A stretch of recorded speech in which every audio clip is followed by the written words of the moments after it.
We got some a bunch of herbs. We got parsley, Jalapenos. cilantro. We got jalapenos. We got habaneros. We got basil. I'm a big Bell fan of peppers. caprese salad. We got bell peppers. What else we get? Anything else? I think. That's about right. And then we got that in that little starter kit in front of the window. So that is hopefully germinating right now as we speak. And then this weekend, we're probably going to build some cedar planter boxes if all goes well. I'm going to build some 4x8 cedar planter boxes so that when those plants start, we can put them in said planter boxes and be off to the races. And then we can have some veggies growing homegrown, and then Crystal can make salsa out of them and can them and all that good stuff. Cabbage too. We got cabbage. I don't think I mentioned cabbage. What else we got? They said a garden to feed your cows and goats. Yes. Actually, we did a lot of that so that I can can it. So like the cucumbers, we're gonna try and pickle. The tomatoes, onions, I'll use for salsa. Some of the herbs and tomatoes, I'll do for like a pizza sauce. And just like things like that. So I did try to choose things that would be good canned or pickled. And then also Rigel has been eating some vegetables too. Yeah. And we don't eat a lot of vegetables. Like I eat pretty minimal vegetables, honestly. But any vegetables that I do eat, I prefer to grow ourselves. Yeah, for sure. All right, your turn. No. We're swapping back and forth. No. It's been what, a whole 4 minutes? Oh, excuse me. So that's what we've got going on as far as the garden goes. We are hoping. Yeah. We're hoping to have that up and running here before too long. In Arkansas, with our climate, most of the seed packages say to get your plants in the ground by next month. And since we're doing a little starter kit inside, we went ahead and put them in there here in March. But we should be totally good from a timing standpoint with that. Plus, one of our employees, Chip, our media guy, he's got a grow tent here at the warehouse, and he's been growing a bunch of mushrooms. So he's been growing cordyceps, lion's mane. He's gonna, I don't think chaga, but cordyceps, lion's mane, and blue oyster mushrooms. So pretty cool that he's got that going on. So we got mushrooms that we're growing ourselves. We got the garden that we're growing ourselves. And then obviously we're gonna get some animals too. We're gonna build a chicken coop before here too long. And then we're gonna have chickens and then all that good stuff. So can't go wrong with the homesteading operation. And that's pretty much all I've got to say about gardening. It's a learning year for us, though. Like, we have not done this. We are not professional gardeners, and I do not have a green thumb. In fact, every plant I've ever had, I've killed. And Crystal, too. I've kept 2 alive. Except for those 2.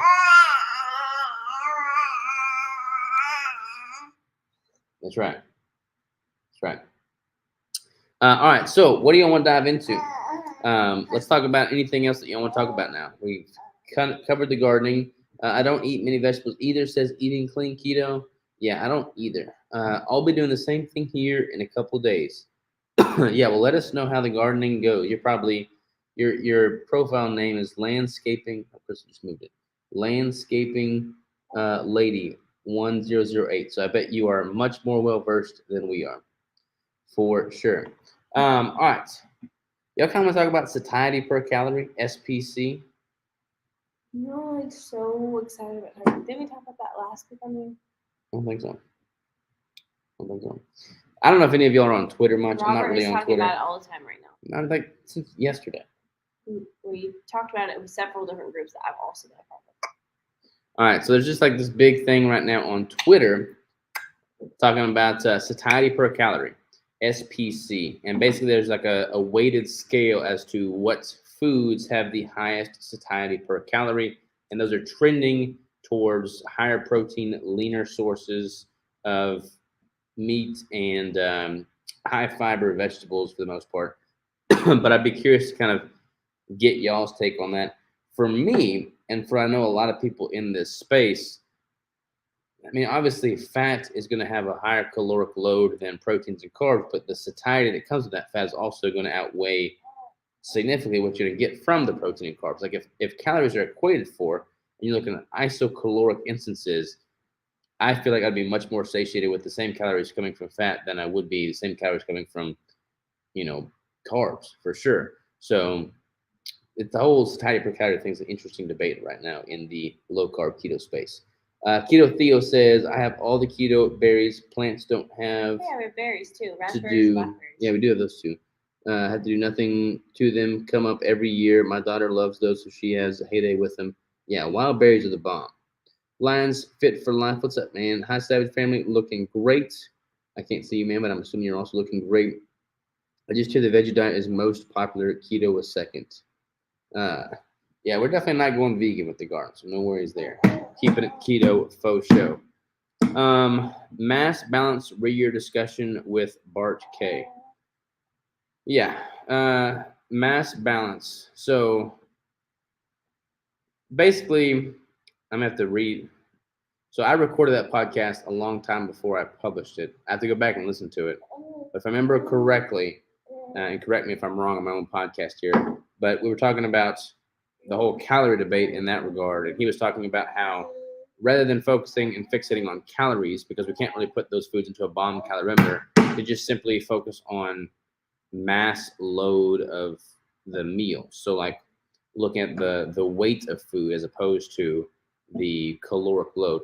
And honestly, like I'm tracking macros. Like I look at macros and I base all of my nutritional manipulation off of macros, not calories. You can derive the caloric load from those said macros, just as you can derive the mass balance from those said macros if you know what the food item is. So in my opinion, if you're looking at macros, you're looking at that mass.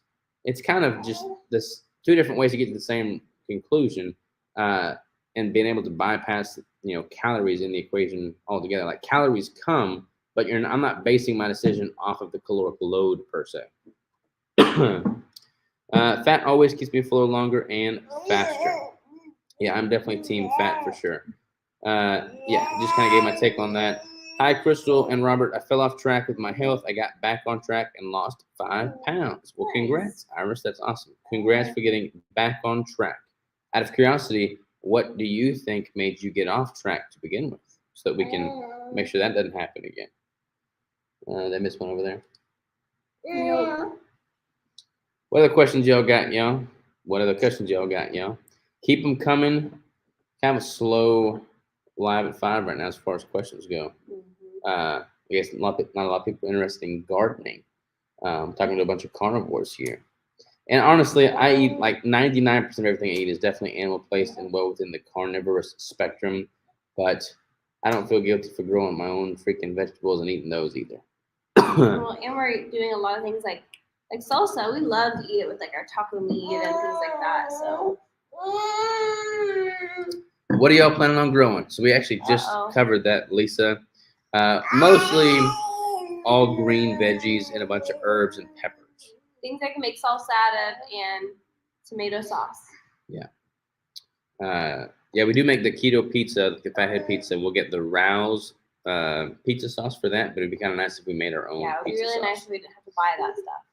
Yeah, we don't really go to the produce section of the grocery store and buy veggies, but we buy a bunch of salsa and that Rouse pizza sauce. So if we can just like bypass the need to have to purchase sauces, we'd be good to go. Love pizza sauce. Yeah, we do too. It's good stuff. Ryan was thirsty. He's a freaking eater and a drinker, y'all. Yeah, he sure is. He eats and drinks more than me. And anytime we have food, he's like, he wants it. Like, bro, you just ate. Switch Grocery just joined us. What's up, Switch? Over here. It snowed like crazy today here in Utah, so my garden had to wait for at least a month until it starts to warm up. That is crazy. Yeah, it's crazy. Y'all are still getting snow. Yeah, it's definitely starting to warm up here. Today it was 74 degrees, which was not what it's been. It's been really cold. Like, it's not really It has cold. been super cold lately. Is it sunny outside? Yeah. You haven't been outside today? Yeah, it is kind of sunny. It's humid out there. But it's supposed to rain all day tomorrow. Robert, when you were coaching me, my liver enzymes were very high at AST 164, 113. Now they are back to normal. Now that I've stopped eating all the packaged keto crap. Yeah, not eating the keto crap is key. And for the record, I never recommended the keto crap, but I'm glad you're not eating that now, and your liver enzymes are much more in check. That is great news. You ever try the carnivore bars? What do you think of them? Yeah, they're good for sure. I like the owner, like the company, I like what he does. I think Rigel would like them a lot. Yeah, we're probably gonna get some for our low carb cruise because I'd like to have that as a food option. They melt pretty easy. So you got to be careful of that, be mindful of that. But I do like them a lot. They're not. I mean, they're very specific flavor. Like it's very simple ingredients, which I like. I mean, it's beef and salt. You know, and lard. Yeah. So like, it's I like a lot of salt. So my only thing was like I think a little bit more salt would be good, but you can always sprinkle some on top. Yeah. So like, if you like the taste of like a bowl of ground beef. Rigel. Not sure what happened with our camera here. Rigel's moving things. If you like the taste of like a bowl of ground beef, then you'll probably like the taste of the carnivore bars. But like ground beef that doesn't have sauce or cheese and stuff on, just ground beef. Lisa says, I'm about to start my jalapenos and herbs. I never tried tomatoes. I don't think I would use them much except salsa, like you mentioned. Yeah, that's pretty much our go-to. And I do love caprese salads. So like that's why I got the basil. So basil, mozzarella cheese, tomato, and a drizzled in olive oil. That's my jam. Roger, you are totally tearing stuff I do love to make, like I said, like the pizza sauce or tomato sauce or something. And I like to have it like a chicken marinara too. That's really good. It's just chicken and pasta sauce and then cheese and stuff on top. I'm just gonna fix that camera real quick. You disconnected a cable or something. All right, we got some over here. I tried something new with the keto bricks. I melted them down and put them in my hot coffee in the morning. So good, trying to get off of the bad sugar-free syrups. We have had a lot of people put it in their coffee, and they really like it. I think the best thing to do is like small bits at a time. That way it doesn't like chunk up at the bottom. But I haven't done that recently. We should try that again. What flavor did you try in your coffee? Hey guys. Okay. There you go. Hey guys, great to see you. Looking forward to seeing you guys at KetoCon. We are looking forward to seeing you as well. We are. KetoCon's is right around the corner.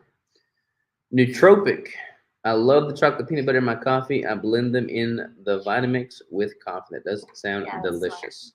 A lot of people use the mocha in the coffee because the mocha brick obviously tastes kind of like coffee, but there is coffee beans and flax in the mocha, which would provide too much chunk in my coffee.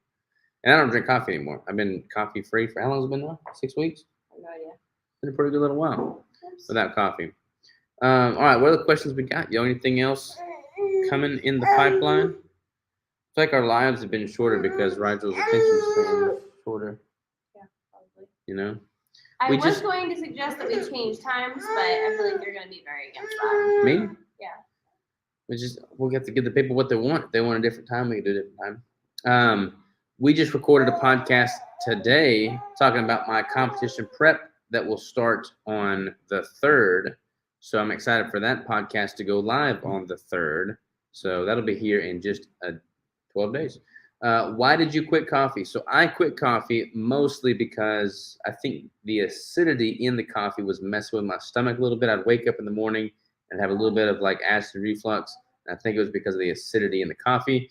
It may have also been because I was eating a lot of food soon before going to bed. I've been kind of playing with a few things, but I'd quit coffee to try and see if that fixed it. And I haven't really missed the coffee. I've been just having tea in the morning. Plus, it's nice not to have to rely on coffee. I never had any caffeine headache withdrawals or anything like that. So it's been pretty good so far without coffee. I do love coffee, though. Wow, good for you. I've been thinking about taking a break from coffee also. Yeah, give it a shot. I don't think it's ever good to be dependent upon any substance. So I stopped too, but just because it was easy. Like Robert already quit, and so I stopped too. But like if I go to a coffee shop or something like that, I will still get a coffee because I'm not like, let me quit coffee. It's like I don't really need it, so I just not. And then if I go to a coffee shop or something, I'll have some. do you miss coffee? Says TM. I don't miss it. I do like it, but it's not like I think I just like drinking something warm in the morning after the cold plunge. So I've been having the hot tea with heavy cream in the morning after the cold plunge, and that kind of fills my cup just the same way that coffee did. So that's been totally fine for me. I just use decaf. That's my break. Yeah, I was doing decaf before, but just cut it out. Keto Theo is like a coffee aficionado, though. He's got like all the fancy, like espresso machines, like the manual pull. He's the freaking guy when it comes to making coffee. I'm gonna go hang out with him just so he can make me some fresh coffee. All right, we go do that. All right, what else we got, y'all? I'm just playing with our lights back there. We need a topic for next week. We do need a topic. Have you seen any benefits from the cold plunge since you've been consistent with it? Yes. Have you? Yeah. I'm more of a badass. Have you? No. I feel like maybe yes, like it wakes me up for the day. Yeah, it wakes me up. I mean, the main reason I do it is the psychological benefit more so than the physiological benefit. There are some, suggestions that it increases testosterone. I'm sure it does reduce inflammation to an extent. I don't do it after I train, though, which I wouldn't recommend people do after they train. But for me, the reason I do it is like I like waking up, doing something undesirable first thing in the morning to kind of set the tone for the day and just accomplish that. So that's what I've been doing it for, and I've enjoyed it immensely in that regard. I don't know that you'll really notice a difference, though. Like, it's kind of like, I don't know, what else is it like? I don't know. I'm trying to think of like something else that you like start and you kind of just do it because you know it's good for you. And then like over time you're like, oh yeah, I think that has really been a benefit. But are you growing a mohawk? I'm kind of growing a mohawk, yeah. So it's not really, yeah, it's definitely a mohawk. But it's like a really wide mohawk, in which case it's not like a skinny mohawk. I'm not going to be like spiking it up or anything. So yeah, kind of growing a mohawk. I don't love it. Crystal loves it. I would like to shave it. Can't wait to meet you guys in person at KetoCon. First time going. We can't wait to meet you as well. Definitely swing by our booth and holler at us for sure. TM says, what is your feeling on Udu oils, as he used a lot of plant matter to make them, and he uses the seed oils that are all demonizing?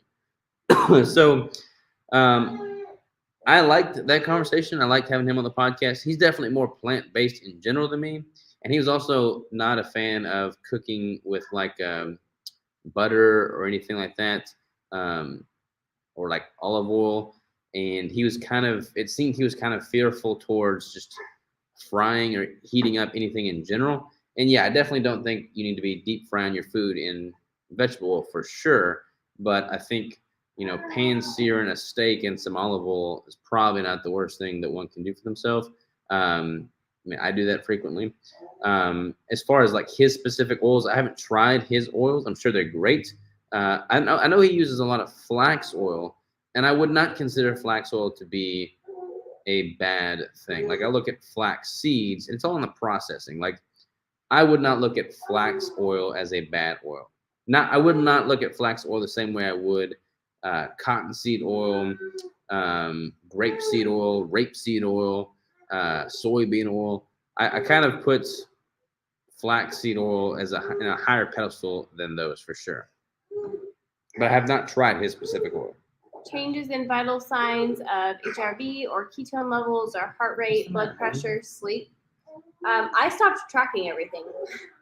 I stopped wearing my Oura ring after I had Rigel. And I get him. You just talk to him. I just feel like sometimes you can get really caught up in the numbers, and with having a baby, sometimes you just You need to not look at the numbers and just go off of how you feel. But have you noticed any Robert's blood pressure Robert's blood pressure has, goodness, you guys are very loud, has always been really low. So his heart rate, I'm sorry, is always really low. So I doubt that that's changed a whole lot. But have you noticed anything else in your vitals with the cold plunge? No. My order is not syncing though. Yeah, but you have your watch. Yeah, I don't ever check my watch. So I don't ever check. I've got these like biohacking things. I've got these. I thought you were gonna get him. I'm just playing with them. Like my Oura ring doesn't sync, so I don't really know what it's showing. And my watch says pretty much everything's the same. Like all of my metrics are still pretty much the same post cold plunging. So would not say that it's drastically improved or impacted my stats there. No need to track when eating meat.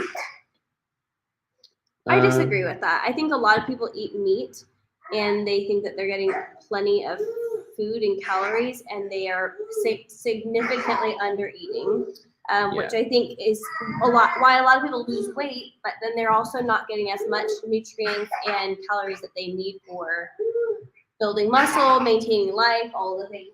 Yeah, I think you can certainly eat much more intuitively if you're eating just meat. But I do know a lot of people that underconsume or consume too much, or they don't have their macros dialed in because they're just simply eating meat and not tracking anything. So I think you can optimize, and still, I think you can optimize with a meat-based diet for sure. But in order to truly optimize, it's nice to kind of have some biofeedback metrics and then tweak things and just kind of get things more dialed in. Is flaxseed oil same as seed oil? Very fragile. I think flaxseed oil is a bit less fragile than like soybean oil. I think it's got a higher heating point, but I would not ever recommend heating it anyway. It's like I wouldn't ever consume flaxseed oil like as a cooking modality, cooking oil. Using it mainly for the omega properties, and you're gonna want like a cold pressed flax oil in that regard. So I would never use it from a cooking standpoint. Eat till comfortably full. Yeah, I mean, it all depends on the goals. Like some people, like if you're wanting to get down to a 5% body fat for a bodybuilding competition, and if you eat till you're comfortably full every time, you're not really going to get down to 5% for a bodybuilding competition. So it just really depends on the goals. All right, that's all the questions on YouTube and Facebook. We got any other questions on IG? Any other questions at all, y'all? What topic? We have a topic for next week? No topic for next week. Anybody got a topic for next week? Throw one at us. Tallow and butter for cooking. Yeah, I do a lot of tallow and butter for cooking. Duck fat is also really, really good. Duck fat is like delicious. You like duck fat, right? You like duck fat? It's okay. It's pretty good cooking with. So yeah, I'm a huge fan of duck fat, tallow and butter. New flavor in the pipeline. Have a new flavor in the pipeline?